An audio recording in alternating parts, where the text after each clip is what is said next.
Hi Scorpio, welcome to How I Love Tarot. This is your May 2022 weekly reading. Apologies for not filming recently. I've been very ill, and thank you for everybody that has checked in on me. I was not expecting that, and it's very sweet of you to check in and find out why I haven't been filming. And just to let you know, I'm in a different location right now, so I apologize for the quality of the video and also the noises in the background. But hopefully it won't be too distracting. Now let's get on with your reading. There's a lot of energy coming out here for you, Scorpio. In the present position, I've got the 9 of Wands and the 3 of Swords in the reverse. Spirit, bring it forward. What's going on with Scorpio right now? Scorpio, I feel like you're very defensive. I feel like someone's around you that is very domineering or controlling. Here we have the 3 of Swords in the reverse, and really you're in a situation that you can't really get out of right now. It's not a situation you want to be in, and it is causing you a lot of stress. Here in the strength position, we've got the 4 of Wands.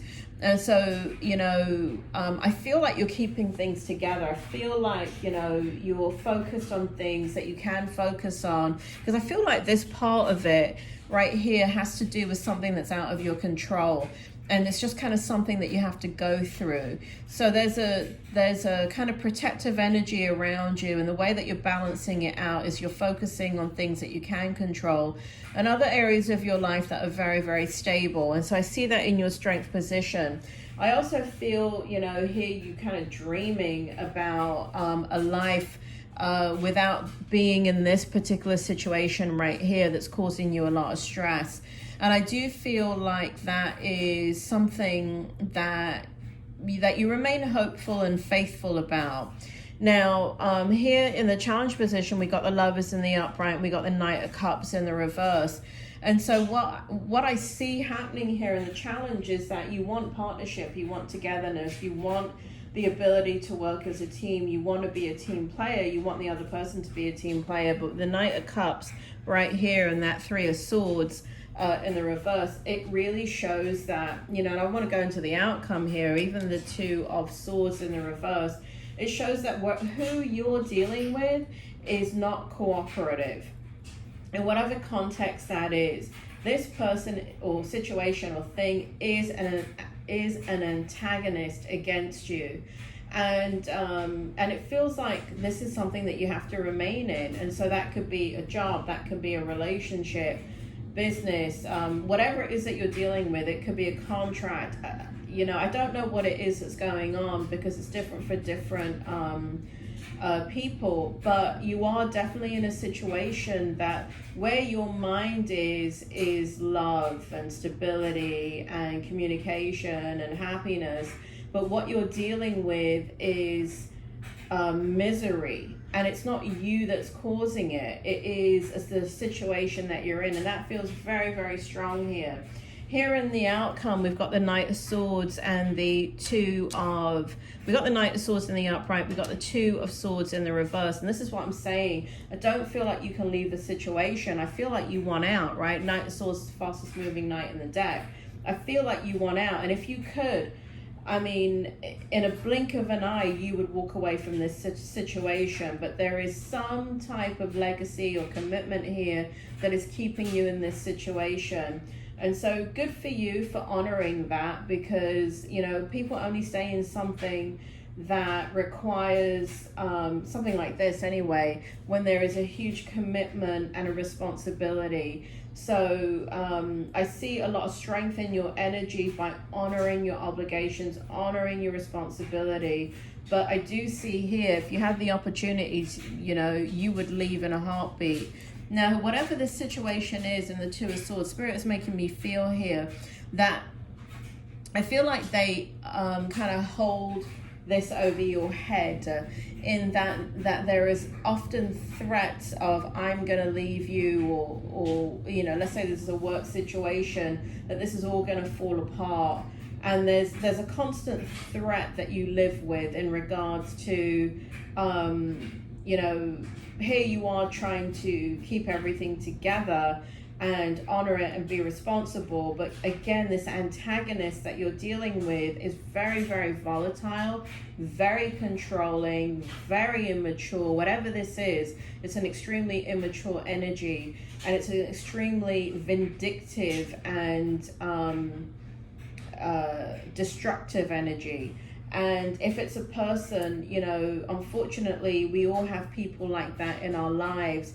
And if we haven't had them before, at some point in our life, we're going to have them because, well, I was going to give you a reason why, but I don't bloody know why that happens. It just does. But that's what you're dealing with. And I don't want to get into the philosophy and belief systems of things like past lives and all of that. But, you know, I don't know why. I don't know why you have to deal with such an antagonist, but you just do. And, you know, remaining in this high, beautiful energy of the Lovers, the Four of Wands, being defensive, it feels like it's the right thing to do. When I mean defensive, what I mean is kind of like this tennis match with this person where they're so manipulative. And let's say it's not a person, but a situation or a thing. It's a manipulative situation. And I feel like you being on your guard, you being defensive is completely appropriate. And, you know, you just have to focus on your happy place. You have to focus on the positive of why you're in this, because there is a positive, and one day you'll be out of this situation. And so keep dreaming about the future, keep believing that this will end and everything will work out. Save your pennies, save your pennies. Spirit is making me say that, making me feel that save your money, save your pennies, because there will come a day that you will flee this situation, create stability, and what you want to do at that point is to be able to not have to reinvent the wheel, but to move forward in a way that is just kind of taking a step into the next chapter of your life in an easy and effortless way. Now, Spirit is also making me feel here that you may feel that there's some type of betrayal in that, in saving your money and kind of, let's say you're in a relationship and having to kind of hide that. But if you're with somebody, or you're in a situation where there's a lot of power and control and abuse being exerted over you, I can say the word abuse, I'm a clinical psychologist, so don't be bitching and complaining in the comments. But I can see that here.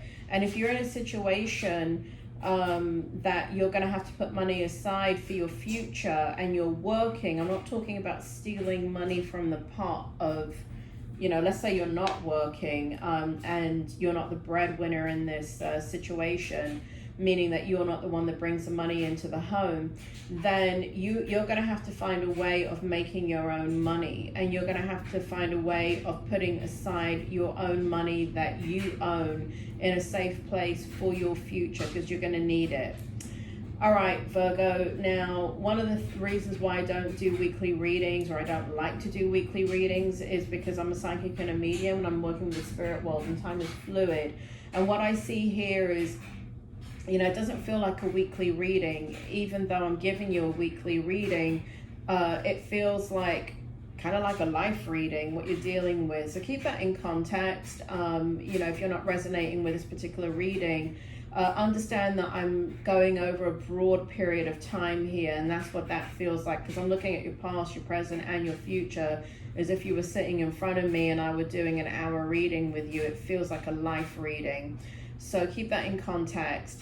Thank you for everybody that has subscribed, liked, shared the video. Please leave a comment, please engage.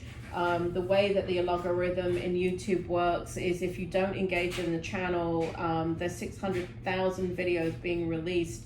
I think it's every hour. So my channel is getting pushed down into oblivion. The only way for it to come up is for you to engage the channel and to like, hit subscribe, please leave comments, and I will speak to you soon. Thanks.